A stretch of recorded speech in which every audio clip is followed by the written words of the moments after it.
So here is the location, the scene I'm going to light. Right now it's pretty flat and it's just available light, but we're going to change that. So I'm using a 220 watt LED from Colbor, and I've got it set up outside, shooting through a window to emulate the sun, and it's hitting the couch. I got the light up somewhat high because it's more midday sun instead of morning sun. And then I also have diffusion on the window. And I'm only diffusing part of the light because I want some hard light to come in underneath it, but then I want softer light on the subject. Then I'm also using a bounce card there for negative fill. But let's look at the light I'm using. Colbor is a relatively new brand, at least to me, and they make what I would call affordable LED lights, and this one is no exception. This is a COB light that comes with the fixture, and then along with the Bowens mount reflector to help intensify the light. Then it comes with a power supply that has a relatively long cord, which is nice, and a little NATO expansion bar to attach accessories. Then it also comes with a strap for the bag to be able to put it over your shoulder. This is a bicolor light, which is nice, and also it's very lightweight. The color accuracy is good, and the fan noise is very limited. I would say it's quiet, actually. And as you'll see in this demo, the output of the light is very good.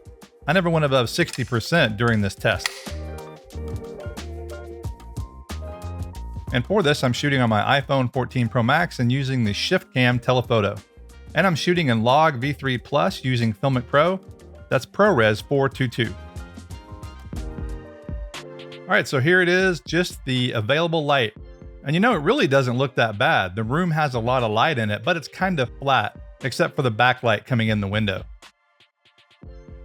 And now I'll turn on the light. It's coming from the right side of the frame. And so I would call this an upstage key. So we're shooting into the shadow side. And speaking of shadow, I'd originally set the card up to be negative fill, but after looking at the shot, I decided to make it a bounce to just add an edge to that left side of her face. And so now here it is with the card.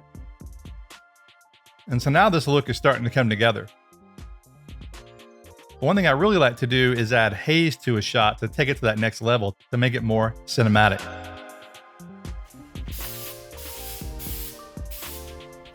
And my daughter was thrilled as I sprayed it around the room. And so this just adds a little bit of atmosphere. And actually I could have done a little bit more. The room is really big and so it dissipated quickly, but it still definitely helps. And so now here is the final graded look. This not only includes my color grading, but I also did some post effects that are really easy. I added a little bit of bloom. I also added the light on the wall using a mask. And then I did a film look. I'm not going to go into detail about the plugins I used here, but I'll put links to those in the description, along with my LUT Packs because I use those to correct the footage first. And then for the mask, all I did was draw a mask and feather it out and bring up the exposure. And so that's a great and easy way to add light in quotes in post-production. So to recap, here's how the scene started. Then I put the Colbor light outside the door, blasting through the window to simulate sunlight. Then I added a little bit of a bounce. Then I added haze. And again, in hindsight, I would actually add more haze here.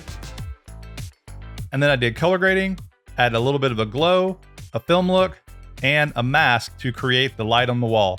And of course, I did the letterbox as well. All pretty simple to do, and all shot on an iPhone. If you're interested in the Colbor light, link for that is in the description. Thanks for watching. This is Blake Calhoun. Please like, subscribe, and I will see you in the next video.